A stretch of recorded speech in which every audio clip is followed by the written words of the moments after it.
Alright, Brent Porcio, topvelocity.net, doing a pitch analysis here. Taylor, going to pair him up with the Sal.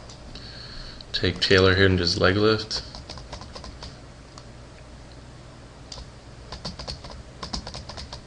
Sal here into his leg lift.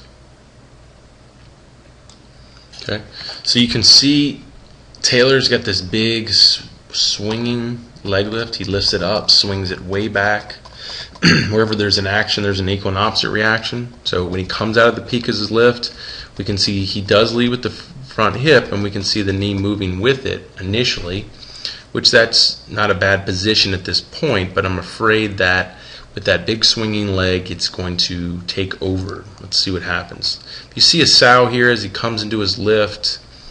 I know this is in slow-mo, but you can see he lifts and rotates back, but at the same time he's moving forward. When he's coming out of his lift, he's also in a good position where his momentum is inside that drive leg. We can see he started to move towards the target, leading with the hip, closing off the lift legs. The only difference here is that Taylor is a little bit more closed back, and that's because of that swinging leg. So let's see what happens as he moves into the load. So as he comes through the load, he continues to lead, but we can see this lift leg is really taking control here. It's taking all the momentum. The hips at this point, when the lift leg really starts to go right in here, when it really starts to go, we see the hips completely stop moving, and the lift leg knee breaks the front hip very quickly.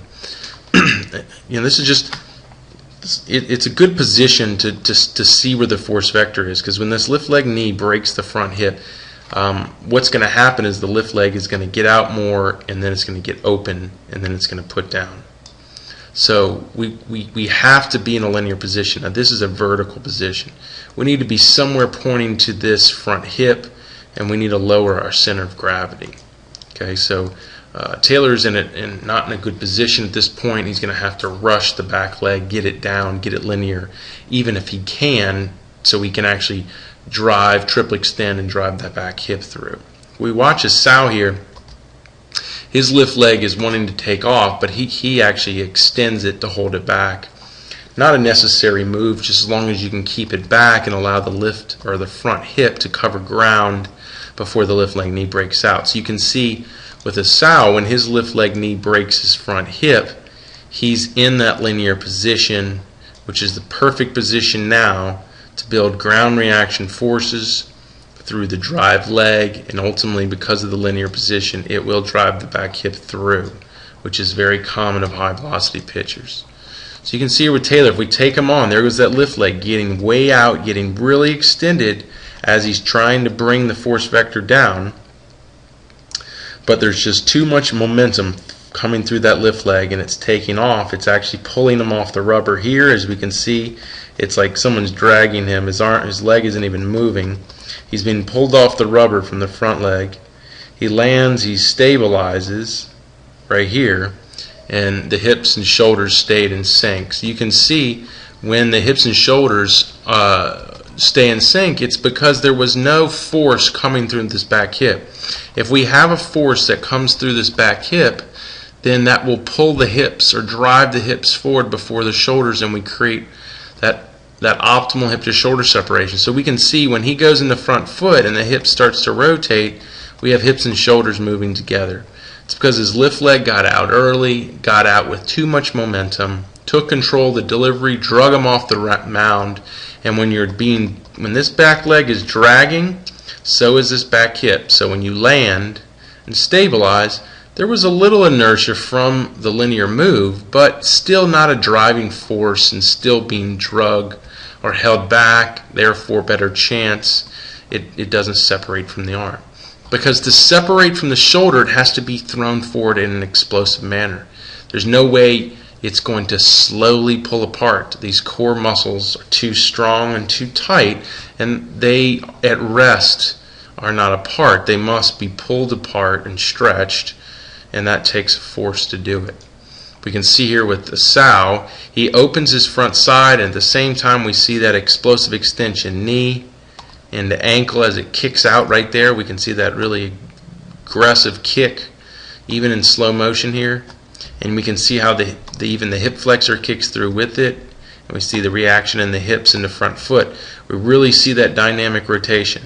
So when he lands at front foot, boom, and stabilizes, hips completely open, shoulders close. You can see the force in the back hip because we can see the dynamics of it. We can see it moving at a rate faster than the back shoulder. If we take Taylor through this movement here, you don't see that. You see maybe a little kick there, but look how slowly it comes through at that point. And look at the shoulder moving with it. That's in real time. This is in slow motion. We're going through slow motion here, and it's even more violent, even in slow motion compared to Taylor. Now this is 3x pitching. If we can create this optimal hip shoulder separation, we have a force multiplier. It's torque, it's torsion.